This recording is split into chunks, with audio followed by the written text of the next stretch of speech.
अफसोस मुझे इस बात का होता है मैडम कि पाकिस्तान को हम जानते हैं, पाकिस्तान और इजराइल इस पूरी दुनिया में एक फेल्ड स्टेट है और पाकिस्तान के आर्मी चीफ को, जिससे हमारे स्ट्रेटेजिक रिलेशनशिप, इसको अपना दोस्त कहते हैं, उस देश का प्रेसिडेंट उस शख्स को बुलाकर खाना खिलाता है अपने साथ जिसके भाषण से हमारे लोग मारे गए थे।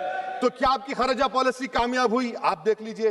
अच्छा, हमारे देश में एक ऐसी तंजीम है जिसका वजूद नफरत की बुनियाद पर और मजहबी अज़वियत को फैलाने के लिए बनाया गया।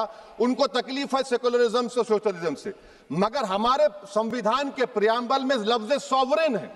सॉवरेन का मतलब यह है कि हम खुद मुख्तार हैं, हम हाकिम आला हैं, हम अपने मुल्क के मुकद्दर का फैसला करेंगे।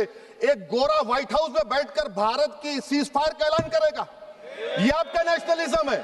अफसोस होता है मुझे सर। मैडम मैं आपसे पूछना चाह रहा हूं कि अगर एक चचा सैम ऐलान कर रहे हैं तो हमारी फौज पर क्या असर पड़ा होगा? हमारे उन पायलटों पर क्या असर पड़ेगा जो नहीं मालूम कितनी ऊपर आसमानों पर भारत की हिफाजत कर रहे हैं? वो नेवी का सिपाही जो समंदर में खड़ा हुआ है, उसको ये नहीं मालूम हो रहा है कि मेरा प्रधानमंत्री ऐलान नहीं किया, एक गोरे ने ऐलान किया। बड़ा ये आपके कैसा होगा ये? मैडम मेरा सवाल हुकूमत से ये भी है कि हम कोई एडवर्सेरियल कंट्री नहीं है अमेरिका के लिए, हम दोस्त हैं, स्ट्रेटेजिक रिलेशनशिप है। क्या क्या एग्रीमेंट हमने साइन नहीं किया, तो क्या ये दोस्ती निभा रहे हैं? मैडम मैं हिस्टोरिकल एग्जांपल दे रहा हूं, क्रुश्चेव और टीटो। क्रुश्चेव ने दबाव डाला, टीटो ने कहा मैं नहीं मानता, मैं नैम ज्वाइन करूंगा। मैडम फ्रांस और यूएसए, डिगोल को जब यूएसए ने दबाव डाला तो डिगोल ने कहा कि तुम दोस्त हो मगर हमारी खारिजा पॉलिसी आजाद ना है। मैडम वहीं पर आप देखिए गुजराल साहब, जिसको कहते सबसे कमजोर थे, वजीर आजम थे, उन्होंने बहादुरी का मजारा किया, रिफूलिंग करने नहीं दिया। वियतनाम 20 साल यूएसए लड़ा मगर झुका नहीं, और हम उनको बोल भी नहीं पा रहे, हम तो कोई दुश्मन मुल्क तो नहीं है अमेरिका के, ये आपको समझने की जरूरत है। और मैडम यहां पर वजीर खारजा ने कहा वो चीन गए, डिप्टी चीफ ऑफ स्टाफ ने कहा कि चीन के इक्विपमेंट एक लाइव लैब था हमारे उनके लिए। क्या आपने कहा चीन को कि तुमने क्यों दिया पाकिस्तान को हथियार? आप नहीं कहे। और मैडम आप जानते हैं कि रक्षा मंत्री ने कहा कि स्विफ्ट एंड प्रोपोर्शनेट। तो फिर जो इंडोनेशिया मिलिट्री अटैचे ने कहा कि हमको कहा गया मत मारो, हम सेल्फ डिफेंस में भी नहीं मार सकते थे पाकिस्तान को। और अगर आप ट्रंप के बयान को गलत कह रहे हैं कि 5 एयरक्राफ्ट नहीं गिरे, मैं यकीन करता हूं आपकी बात का। आप हमारे पायलट्स को कमेंट करिए ना, हमारे पायलट्स को कमेंट करिए कि हम अपने पायलट्स की तारीफ करते हैं, आप वो भी नहीं करना चाहते। मैं हुकूमत से जानना चाहता हूं मैडम कि क्या फ्रांस ने हमको सोर्स कोड नहीं दिया जिसकी वजह से हमारे एयरक्राफ्ट को क्या नुकसान हुआ? अब मुस्तकबिल में आप हथियार खरीदेंगे तो क्या आप सोर्स कोड हासिल करेंगे? और मैडम मैं आपको बताना चाह रहा हूं, मेरे सवाल का जवाब हुकूमत दे। हमारे पास सैंक्शन जो स्क्वाड्रन है 42 है, 60 साल के बाद सिर्फ 29 काम कर रहे हैं। पाकिस्तान के पास 25 हैं, चीन के पास 50 से ज्यादा हैं। 11 साल से आप सरकार में हैं, सबमरीन नहीं है, थर्ड एयरक्राफ्ट कैरियर कहां पर है आप बताइए। और मैडम FATF में लाना पड़ेगा आपको। अगर आप विश्व गुरु हैं तो हम आपको चैलेंज कर रहे हैं, आप G7 के कंट्रीज को, GCC को और चचा सैम को राजी कराइए कि पाकिस्तान को, मैडम खत्म कर रहा हूं, FATF में दोबारा लाया जाए। मैडम ऑल पार्टी मीटिंग हुई, देखिए कितना कॉन्ट्रडिक्शन है केंद्र सरकार में और स्टेट सरकार में। ऑल पार्टी मीटिंग में मैं था, केंद्र सरकार ने कहा कि नहीं, बैसारन मिडोस पर तो कोई जा ही नहीं सकता, जून से पहले इजाजत लेना पड़ेगा। बाद में हमको मालूम हुआ कि साल भर खुला रहता मिडोस सिवाय बारिश और स्नो के। ये कॉन्ट्रडिक्शन है केंद्र सरकार में। वहां पे मैं हुकूमत से मुतालबा करता हूं मैडम आपके जरिए से कि कौमी सिक्योरिटी को, नेशनल सिक्योरिटी को, खारिजा पॉलिसी को, फॉरेन पॉलिसी को राजनीति का मुद्दा मत बनाइए, राजनीति का मुद्दा मत बनाइए। ये हमारे मुल्क में मुफाद होगा, हमारे मुल्क के इत्तेहाद और एकजुटती को आप एक वोट का जरिया मत बनाइए। और मैं एक आखिरी बात पूछ रहा हूं मैडम, क्या चीन ने हमसे कहा था कि सीज फायर कर लो? और कैसे पाकिस्तान ने हमारे पायलट्स की बातों को सुना कि हमारा कम्युनिकेशन एनक्रिप्ट नहीं है? मैडम आखिर में मैं अपने शेर से इस अपनी बात को खत्म करूंगा कि अपने ही हाथों से सर अपना कटाना है हमें, मादर हिंद पे भेंट चढ़ाना है हमें, किस तरह मरते हैं एहरारे वतन भारत पर। ये तमाशा है जो दुनिया को दिखाना है हमें।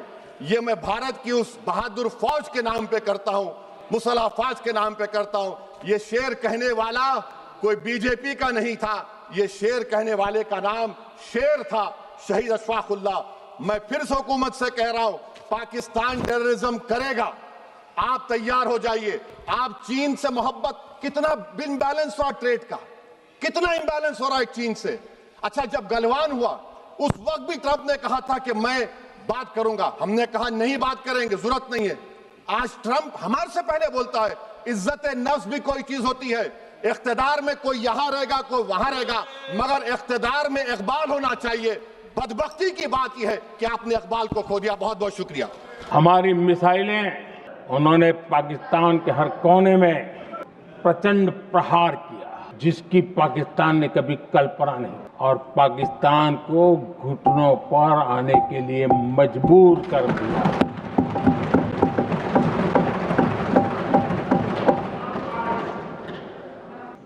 और आपने टीवी में भी देखा है, वहां से क्या बयान आते थे। पाकिस्तान के लोग, अरे मैं तो स्विमिंग पूल में नहा रहा था, कोई कह रहा था मैं तो दफ्तर जाने की तैयारी कर रहा था। हम कुछ सोचे पहले तो भारत ने तो हमला कर दिया। ये पाकिस्तान के लोगों के बयान है और देश ने देखे हैं। स्विमिंग पूल में नहा रहा था।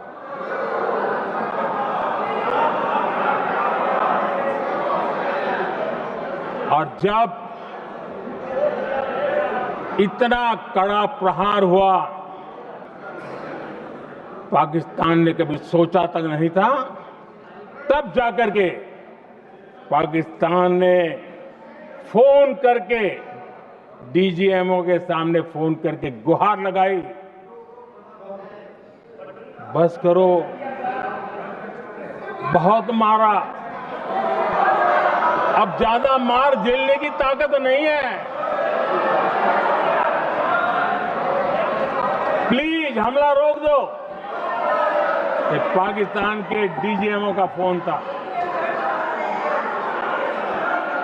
और भारत ने तो पहले दिन ही कह दिया था, 7 तारीख सुबह की प्रेस देख लीजिए, कि हमने हमारा लक्ष्य पूरा कर दिया है, अगर आप कुछ करोगे तो महंगा पड़ेगा। और आप धीरे ऐसे कैसे चलता है? प्लीज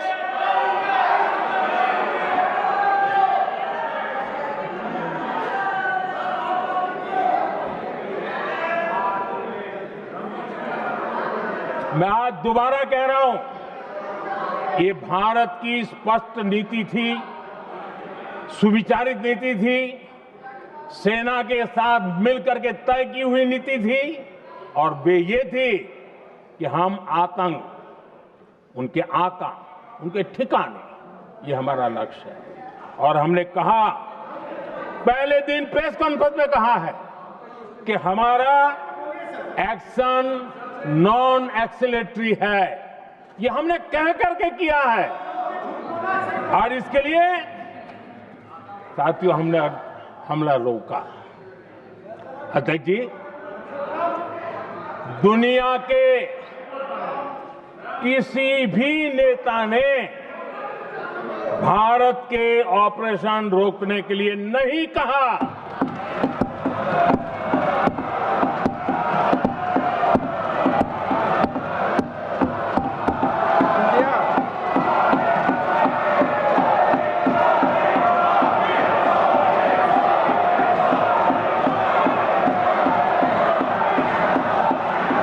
उसी दौरान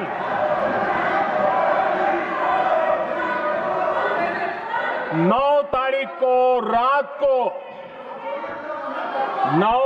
को रात को अमेरिका के उपराष्ट्रपति जी ने मुझसे बात करने का प्रयास किया। वो घंटे भर कोशिश कर रहे थे, लेकिन मेरी सेना के साथ मीटिंग चल रही थी, तो मैंने उनका फोन उठा नहीं पाया। बाद में मैंने उनको कॉल बैक किया। मैंने कहा कि आपका फोन था, 3-4 बार आपका फोन आ गया, क्या है? तो अमेरिका के उपराष्ट्रपति जी ने मुझे फोन पे बताया कि पाकिस्तान बहुत बड़ा हमला करने वाला है, ये उन्होंने मुझे बताया। मेरा जो जवाब था, जिनको समझ नहीं आता है उनको तो नहीं आएगा,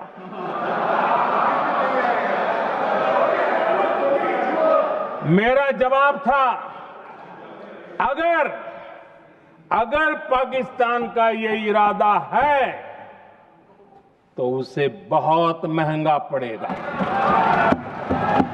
ये मैंने अमेरिका के उपराष्ट्रपति को कहा था।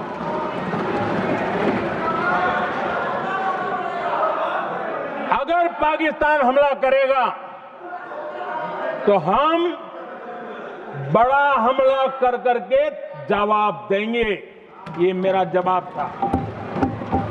और आगे मेरा एक वाक्य था, मैंने कहा था हम गोली का जवाब गोले से देंगे।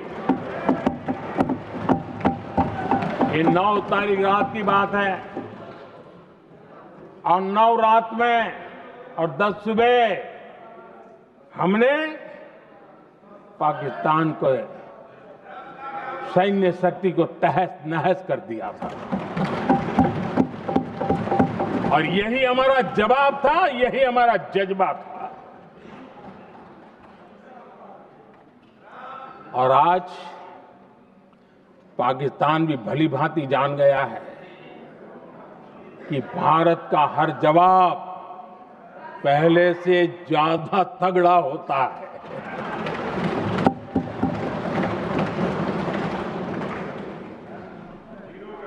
उसे यह भी पता है कि अगर भविष्य में नौबत आई तो भारत आगे कुछ भी कर सकता है।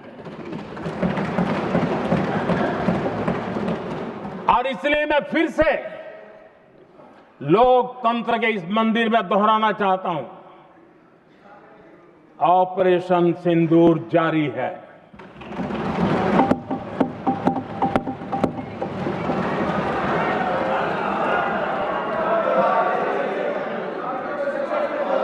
पाकिस्तान ने दुस्साहस की अगर कल्पना की तो उसे करारा जवाब दिया जाएगा।